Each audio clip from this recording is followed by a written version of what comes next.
നമ്മുടെ പ്രമാണം മുഹമ്മദ് മുസ്തഫ.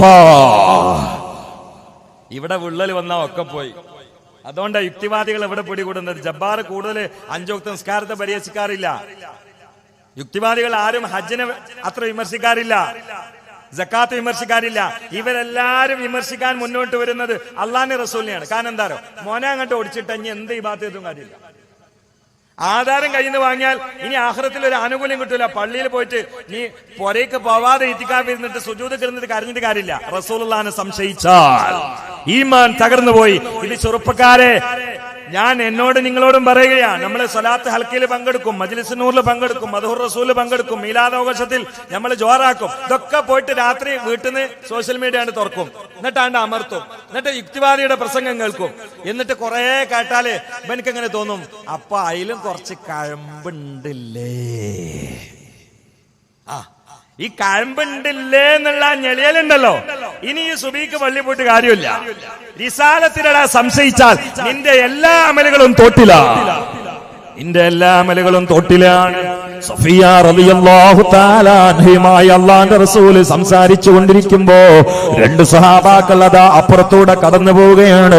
അല്ലാഹുവിന്റെ റസൂൽ ഉടനെ അവരോട് പറഞ്ഞു, ഹാദിഹി സൗജത്തി സഫിയ, ഇത് എന്റെ സഹധർമ്മിണിയായ സഫിയാണ് കേട്ടോ. മനസ്സിലായോ? ഇതെന്റെ ഭാര്യ സഫിയാണെന്ന് പറഞ്ഞു. സ്വഹാബാക്കൾ സംശയിച്ചിട്ടല്ല, അല്ലല്ല, ഷാഫി ഇമാം അതിനെ ഗണ്ണിച്ചിട്ടുണ്ട്. സുഫിയാബിന് ഉയൈന റളിയല്ലാഹു തആല അൻഹു ഷാഫി ഇമാമിനോട് ചോദിച്ചു, അതിന്റെ യഥാർത്ഥ വ്യാഖ്യാനം പറയും മോനെ, ഗുരുവര്യരാണ്. ഷാഫി ഇമാം പറഞ്ഞു, അതാ സ്വഹാബാക്കൾക്ക് സംശയം വന്നിട്ടല്ല, ഇനിയുള്ള സമൂഹത്തിന് സംശയം വരേണ്ട എന്ന് കരുതി പറഞ്ഞു. ആ 2 സ്വഹാബാക്കൾക്ക് എങ്ങാനും റസൂലുള്ള ഒരു പെണ്ണുമായി സംസാരിച്ചുകൊണ്ടിരിക്കുമ്പോൾ സംശയം വന്നാൽ അള്ളാന്റെ റസൂൽ പറയേണ്ടത് ഇതെന്റെ ഭാര്യ സഫിയാണെന്നല്ല, പിന്നെ ഖൂലാ അശ്ഹദു അല്ലാ ഇലാഹ ഇല്ലല്ലാഹ് വ അശ്ഹദു അന്ന മുഹമ്മദ് റസൂലുള്ളാഹ് എന്ന് പറയണം. കാരണം നിങ്ങൾ ഇമാം പോയിട്ടുണ്ട്, രണ്ടാമത് ഇസ്ലാമിക്ക് വരണം എന്ന് പറയണം. അങ്ങനെ പറഞ്ഞില്ലല്ലോ. അപ്പൊ അവർക്ക് സംശയം വരൂല, അവർക്ക് സംശയം വന്നിട്ടില്ല. പിന്നെയോ, പിൽക്കാലത്തുള്ള ആളുകൾക്ക് ഇങ്ങനെയുള്ളത് കണ്ടിട്ട് സംശയം വരണ്ട എന്ന് കരുതിയിട്ട് ചോദിച്ചതാണ്. അതല്ലേ ഇന്ന് യുക്തിവാദികളുടെ പണി. എന്തെല്ലാം പറയുന്നു. ഇമാം ബുഖാരിയുടെ ഹദീസ് കൂട്ടുപിടിച്ചുകൊണ്ട് റസൂലുള്ള തോട്ടത്തിൽ വെച്ചുകൊണ്ട് അന്യ പെണ്ണിന്റെ കഴുത്ത് പിടിക്കാൻ വേണ്ടി കൈനീട്ടി ആ പെണ്ണ് കുതിരയോടി എന്ന് വരെ മലയാളക്കരയിൽ പ്രസംഗിച്ചത് ഒരു പെണ്ണാണ്. പെണ്ണുങ്ങളെ,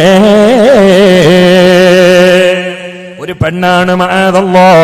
എന്നാൽ ആ പെണ്ണ് തന്നെയും തെറ്റിദ്ധരിച്ചതല്ല, അറിഞ്ഞിട്ട് മനഃപൂർവ്വം കട്ടുകൊണ്ടാണ് ഇത് പറയുന്നത് എന്നതിന് അതേ ബുഖാരി ഇമാമിന്റെ ഹദീസ് തെളിവാണ്. ആ പെണ്ണ് ഉദ്ധരിച്ച ഹദീസ് 5535 നമ്പർ ഹദീസാണ്. ഇത് 3 ഹദീസ് ഒപ്പം വന്നതാണ്. ആ ഹദീസിന്റെ നേരെ മുമ്പിലുള്ള ബാബുവൻ തൊല്ലക്ക എന്നതാണ്. തൊലാക്ക് ചൊല്ലിയ ആളുകളെ കുറിച്ചുള്ള ചർച്ചയാണ് ഹെഡിങ്.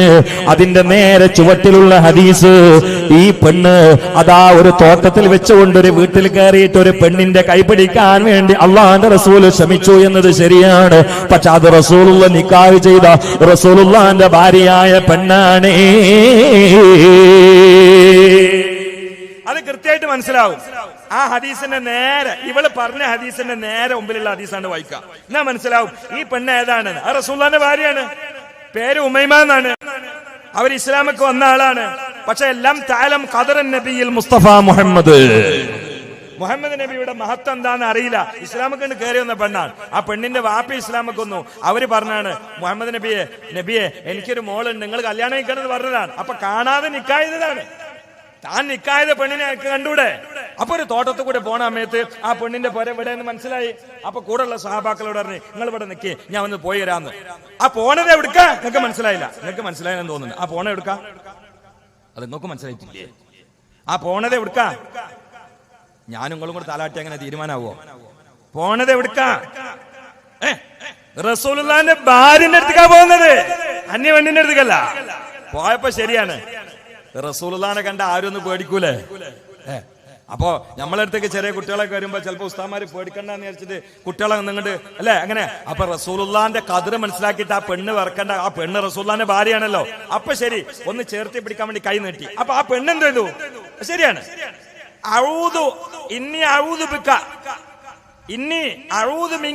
നിന്നിൽ നിന്ന് ഞാൻ പടച്ചവനോട് കാവലിനെ തേടുന്നു, നിങ്ങളെ എനിക്ക് ആവശ്യമില്ല എന്ന് പറഞ്ഞു. അത് ശരിയാ. അതിന് ഇവള് വ്യാഖ്യാനിക്കണം എന്താരോ, കടന്ന് പിടിക്കാൻ വേണ്ടി ശ്രമിച്ചപ്പോ പെണ്ണ് തട്ടി മാറ്റിയിരുന്നു.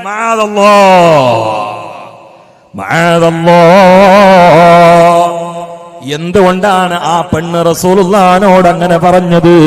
ഇമാമിങ്ങൾ പറയുന്നുണ്ട്, അള്ളാന്റെ റസൂലിന്റെ മഹത്വം ആ പെണ്ണിനറിയൂല. ആ പെണ്ണ് ഇസ്ലാമിലേക്ക് കടന്നു വന്ന പെണ്ണാണ്. ചരിത്രത്തിന്റെ ബാക്കി പുറം കൂടി വായിച്ചാൽ മനസ്സിലാകുന്നതാണ്. ഈ പെണ്ണ് പിന്നീട് വീട്ടിലേക്ക് പോകുമ്പോ അള്ളാന്റെ റസൂൽ ഒരുപാട് സമ്മാനം ആ പെണ്ണിന് കൊടുത്തേൽപ്പിച്ചുകൊണ്ടാണ് പോയത് എന്ന് ചരിത്രത്തിൽ കാണാം. ഒരു പെണ്ണിനെ പ്രേമിക്കാൻ വേണ്ടി പോയി കൈനീട്ടിയിട്ട് ആ പെണ്ണിനെ നിരസിച്ചാൽ സമ്മാനപ്പതി കൊടുക്കുകയാണോ ലോക ചരിത്രത്തിൽ നാം വായിക്കുന്നത്?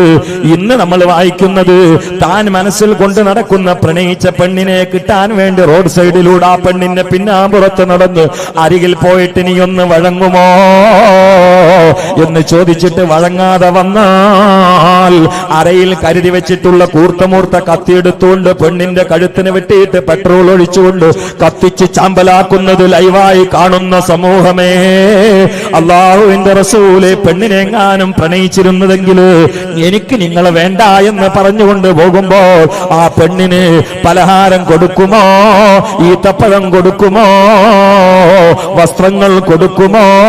ഇല്ല ഇല്ല. പിന്നെ എന്താണ്, താൻ നിക്കാഹ് ചെയ്തിട്ടുള്ള പെണ്ണാണ് തന്നെ വേണ്ട എന്ന് പറഞ്ഞപ്പോൾ തിരിച്ചു പോകുന്ന സമയത്ത് ആ പെണ്ണിന് ജീവിക്കാൻ സൗകര്യപ്രദമാം വിധോ ഭക്ഷണങ്ങളും വസ്ത്രങ്ങളും കൊടുത്തുകൊണ്ട് ആ സഹാബാക്കളോട് പറഞ്ഞു വിടാൻ വേണ്ടി പറഞ്ഞത്. ഈ പെണ്ണ് തിരിച്ച് നാട്ടിലെത്തിയപ്പോൾ ആ പെണ്ണിനോട് കുടുംബക്കാർ മിണ്ടുന്നില്ല, അയൽവാസികൾ സംസാരിക്കുന്നില്ല, ബന്ധുക്കൾ നീ ഒന്ന് മാറിപ്പോയെന്ന് പറയുകയാണ്. അവര് പറയുന്നു, ഇന്നക്കില വൈറു മുബാറക, നീ ബറക്കത്തില്ലാത്ത പെണ്ണാണ്. കാരണം അള്ളാന്റെ ഹബീബായ മുഹമ്മദ് നബിയുടെ ഭാര്യ പദവിയിലേക്ക് നിനക്ക് സൗഭാഗ്യം കിട്ടിയിട്ട് വേണ്ട എന്ന് വെച്ചുകൊണ്ട് തിരിച്ചു പോന്നില്ലേ? നിന്നേക്കാള് ഭാഗ്യം കെട്ട പെണ്ണുണ്ടോ എന്ന് പറഞ്ഞുകൊണ്ട് സ്വന്തം കുടുംബക്കാർ തന്നെ ഈ പെണ്ണിനെ വിമർശിച്ചു എന്ന് ചരിത്രത്തിൽ കാണാം. അപ്പോഴൊക്കെ ഈ പെണ്ണ് പറഞ്ഞു, അതെനിക്കൊരു അബദ്ധം പറ്റിയതാണ്, മാപ്പാക്കണേ. ഇതൊന്നും ജാമിദ പഠിച്ചില്ല, ജബ്ബാർ വായിച്ചില്ല, രവീന്ദ്രൻ മാഷ് മനസ്സിലാക്കിയില്ല, അയ്യൂബ് പറഞ്ഞു കൊടുത്തില്ല, നാസൂരാം ആവൂര് മാവൂരാ നാസർ ഇതൊന്നും മനസ്സിലാക്കിയില്ല. അള്ളാഹു നല്ല ബോധവും ബുദ്ധിയും കൊടുക്കട്ടെ. ഇതാണ് സംഭവം. ഇതിനെന്താക്കി മുഹമ്മദ് നബി എങ്ങനെ മാർഗദർശിയായിട്ട് അവലംബിക്കുക? ഒരു തോട്ടത്തിൽ അന്യ പെണ്ണിനെ ചാടി പിടിക്കാൻ ശ്രമിച്ചിട്ട് ആ പെണ്ണിനെ പ്രാപിക്കാൻ വേണ്ടിയിട്ട് അന്യ പെണ്ണിന്റെ ശരീരത്തിലേക്ക് കൈ നീട്ടിയിട്ട് ആ പെണ്ണ് മുഹമ്മദ് നബിയെ തട്ടി ഓടിയില്ലേ?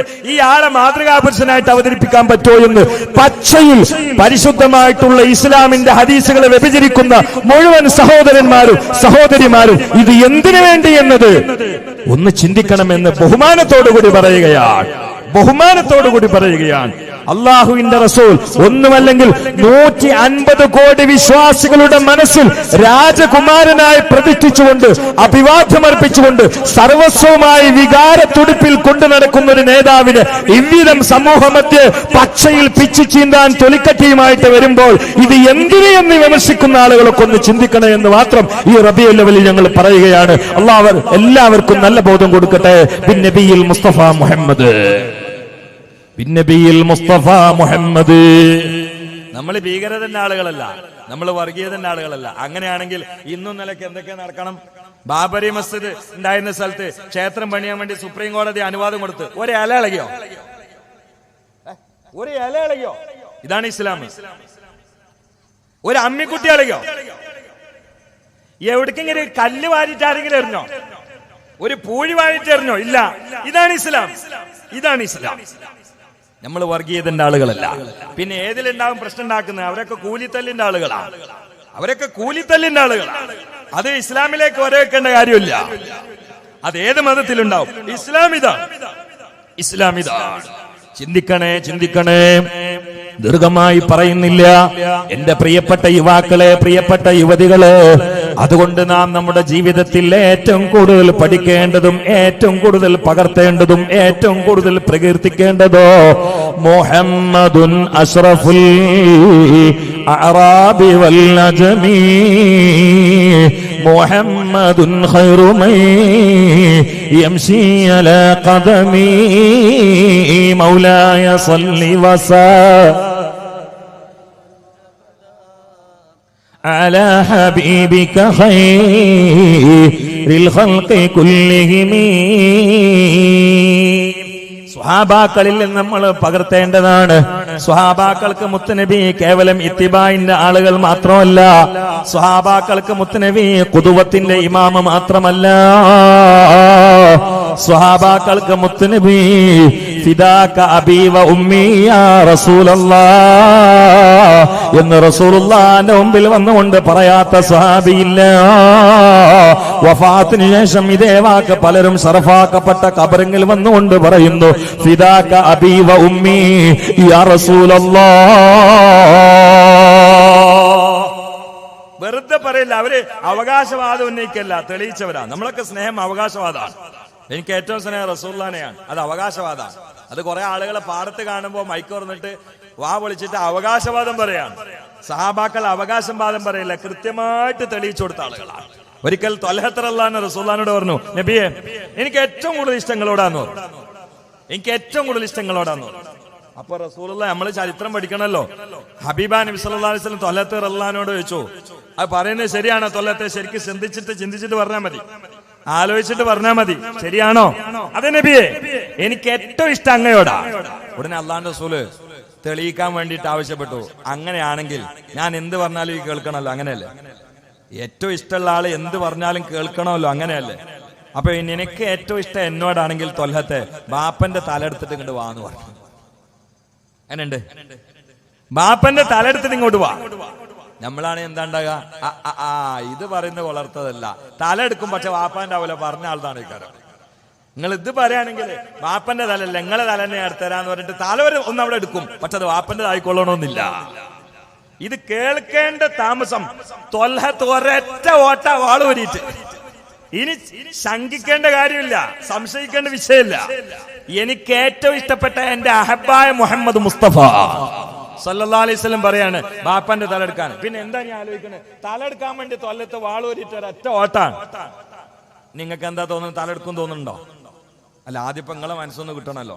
അവിടെ ആ ചരിത്രം എങ്ങനെ അവസാനിക്കുന്നപ്പോ നിങ്ങൾക്ക് തോന്നുന്നത്, തലെടുത്ത് വരുന്ന അല്ല, എന്തെങ്കിലും ഒന്ന് പറയും, രണ്ടാലൊന്നും, ഒന്നെങ്കിൽ വരുമെങ്കിൽ വരുന്ന്, അല്ലെങ്കിൽ വരൂല എന്ന് രണ്ടാലൊന്ന് പറയും. എങ്ങനെ വരുന്ന? ആ, തെറ്റിപ്പോയി. ഇല്ല, റഹ്മത്തുൽ ആലമീൻ അങ്ങനെ പറയോ? വമാ അർസൽനാക ഇല്ലാ റഹ്മത്തുൽ ആലമീൻ എന്ന ആയത്തിന്റെ ഒരു തുമ്പ് കൽബിലുള്ള ഒരാൾക്ക് അങ്ങനെ പറയാൻ കഴിയോ? ഇല്ല, അങ്ങനെ ഉണ്ടാവില്ല. ഇത് തെളിയിക്കാൻ, ഇത് വെറും ബെടുവായിത്തല്ല, അവകാശവാദമല്ല, ഇത് ശരിയാണ് എന്ന് ലോകത്ത് തെളിയിച്ചു കൊടുക്കുക, ഓടി തലെടുക്കാൻ വേണ്ടിട്ട്. അപ്പൊ അള്ളാഹു റസൂൽ പറഞ്ഞു, ത്വൽഹത്തെ ഇങ്ങോട്ട് വാ, ഇങ്ങോട്ട് വാ. ഞാൻ മോനോട് വാപ്പാന്റെ തലെടുക്കാൻ വേണ്ടി പറയാൻ വേണ്ടി വന്ന ആളല്ല, ഞാൻ റഹ്മത്തുൽ ആലമീൻ മുഹമ്മദ് നബിയാ.